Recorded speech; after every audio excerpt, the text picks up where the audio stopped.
Hey, this is Jack. Welcome to this reaction video. Today, I'm looking at some content from British leftist commentator Grace Blakeley that she recently put on her Substack talking about the billionaire class. So let's get into it. Says that having to pay tax on it is trauma.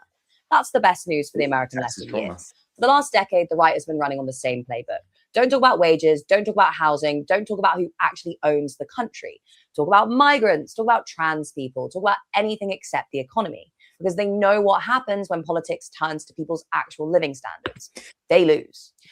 So this is interesting right off the bat, because I'm wary of anything that ascribes a sense of interior motivation to other people's actions. Like, I know why you're doing this.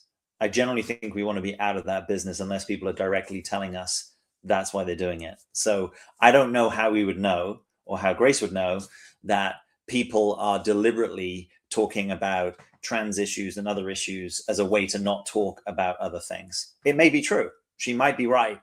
But I'm wary of that. And I think we're too often in this politics of not allowing people to have the authority on their lived experience and claiming the authority on our own lived experience. But let's see how we get on. Then Zohran Mamdani walked into City Hall in New York. He pointed at that $238 million penthouse and said, that's the problem. Not the migrant working in the kitchen downstairs, not the trans kid living down the road, the guy who owns half a city block and pays less tax than the doorman. I do think intuitively, most people, just from a sense of fairness, do not think that billionaires should at any time pay an effective tax rate that is less than working people. I think that should be probably a fairly unarguable principle, unless you're going to do away with the basic understanding of how we do our tax system. I mean, this isn't even talking about a progressive system, right? That would get progressively, you'd pay more of your higher bands of tax. If people are paying an effective lower rate, it's actually a regressive tax system. And I think nearly everyone either thinks we should have a progressive system, or if we don't have a progressive system, at least we should have a proportionate system. I don't think anyone is really asking for a regressive system. There's lots of billionaires like Warren Buffett who are saying it's ridiculous that I have a lower effective tax rate than my secretary. So I think most billionaires are on board for this as well. Then he said he was going to tax those billionaires on their second homes and completely clear the city's budget deficit in the process. At this point, the culture war machine started to short circuit.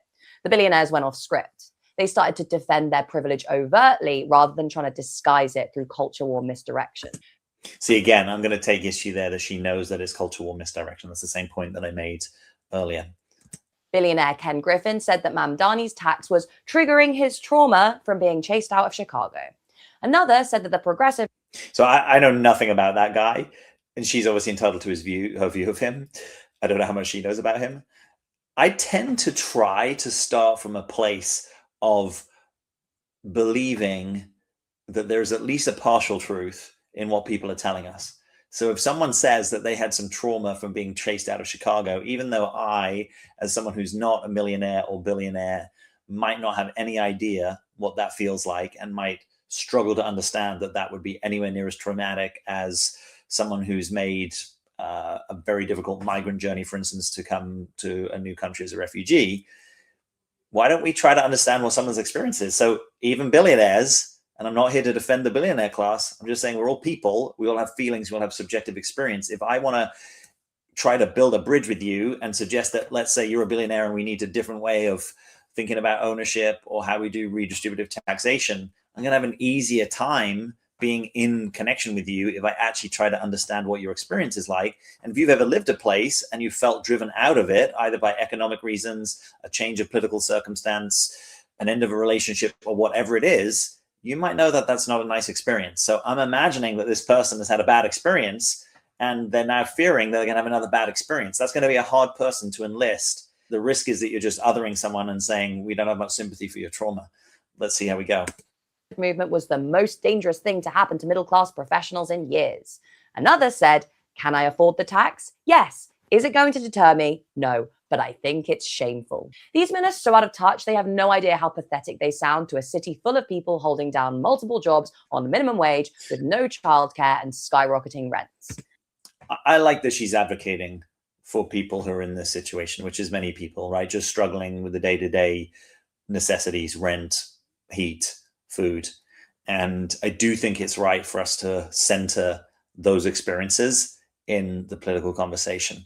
So I like that she's advocating for that. And that's a good thing for the left, because it shows everyone beyond doubt who the real enemy is. So this is a question I want you to hold when you think about politics. Is the idea of politics to find out who the real enemy is? That is not a presupposition that I tend to go into politics with. I tend to happen to think that we all have quirks and flaws and better angels of our nature, that we all have incentives and disincentives. Some of those incentives take us in the direction of pro-social behavior, and some of them don't. So I think this sometimes is a presupposition that doesn't help people be fully inclusive, right? Even being inclusive of the people that don't think like you, that have a different value system, a different worldview, and maybe have a different economic reality. But I think it takes all of us. And I don't actually think sort of good guy, bad guy, or hero, enemy. I think they are useful frames. They can be useful personas, but they can also be incredibly limiting, particularly when we take them on unconsciously. Not the migrants desperately trying to scrape a living under fear of being rounded up and thrown in camps. But this I believe in. So I absolutely agree with her. We should not be making migrants the enemy, consciously or unconsciously, of our politics. Billionaires who refuse to sacrifice even a tiny slither of their wealth to pay for universal childcare. We need. So this is interesting, right? I get where she's coming from. This sort of notion that if you're a billionaire and we put a 1% or a 5% wealth tax, you're still going to be a billionaire. At the same time, the vast majority of us in the West, even if we are relatively poor versus our domestic societies, we're incredibly rich when compared to history and when compared to the rest of the world. And it's not like the average person who's making £30,000 says, I will live on £3,000 and I'll go give £25,000 a year to people who need it more. So Tony Robbins used to be really good at this. It's like, if you can't give away a dime and a dollar, you're not going to give 100,000 from a million, and you're probably not going to give anything above that as well.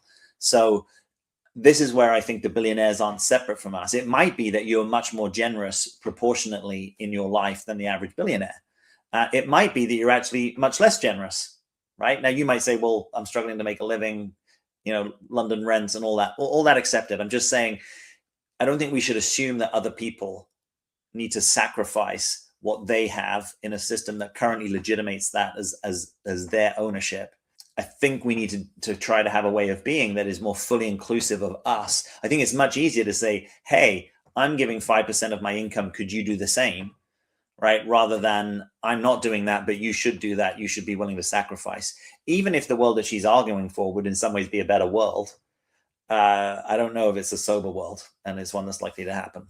More Mamdanis, enough to make the billionaires shout the quiet part out loud every day. So this is, let me come back into full screen here.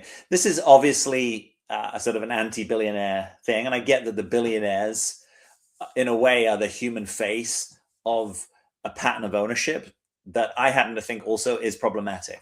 I think we need to have a more distributed kind of ownership in society, and we need to have the national and international public conversations that make that possible. I would like it to be possible, not just through an increasingly redistributive tax system. I would like for us to talk about pre-distribution, right? Why is it that companies' shareholdings are dominated by a few people? What is the appropriate relationship between a founder of a company, which I have been, and the overall shareholding that founder should have through the long term? What is the appropriate relationship between risk capital that is put at risk to make or invite a venture to happen, and what that ownership is in the longer term? So how do we, in the same way that we might say first past the post isn't as fair as proportional representation, I think that narrowly defined ownership probably isn't as fair as a more broad ownership. But that's also contentious.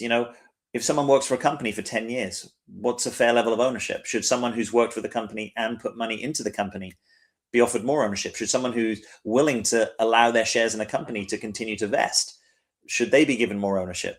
Should a community have ownership in a company? Is that over above a certain level? Does the community have to give something, make some concessions, offer some tax breaks? These are complex systemic questions. And so I think it's easy, the desire to locate, well, the problem's the billionaires, sort of as if the billionaires were the ones that initially set this system up.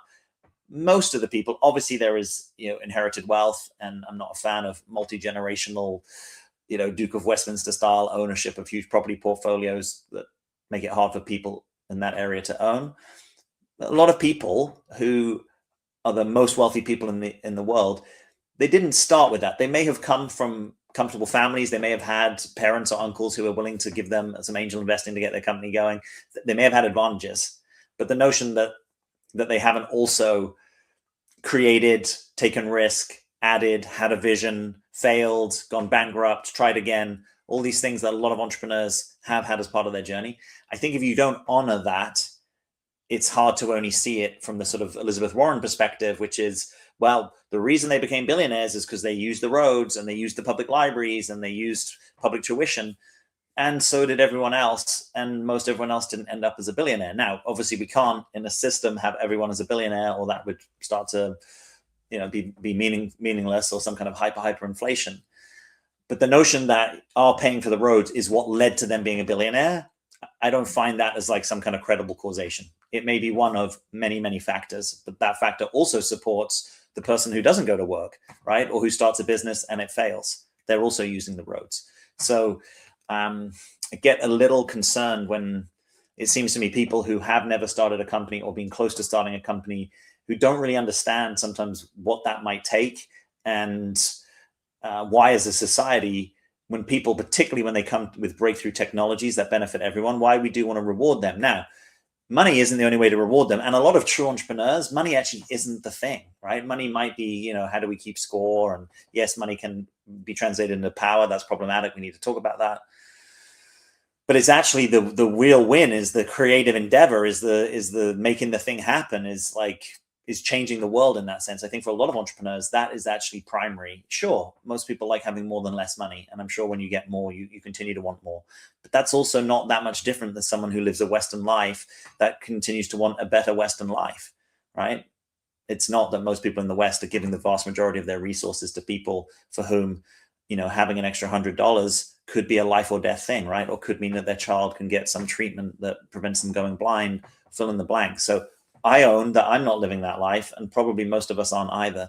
So I think it's easy to always be with an over there, right? I've worked as a transformational coach for over a decade, and a lot of that work is helping people come over here, right? Get close to your own experience, get close to your own vulnerabilities, get close to your own short-sightedness. It's always easy to critique what's happening over there. And yes, we do want to critique antisocial behaviors or challenge systems of domination. We should be in that business. But we shouldn't be in that business at the exclusion of also noticing, where can I polish my own mirror? Where is my own projection? What is the thing that I could see more clearly if I weren't stuck in a narrative of oppressor and oppressed, which is a powerful lens, but it's not the only business in town, right? So this is where bringing a little bit more consciousness, humility, objectivity, curiosity to our own politics and how we came to experience our own politics and views, I think actually allows us to cut some slack and grace to other people and maybe get closer to their own experience and perhaps being in it together. But that's just what I think. What do you think? Let me know.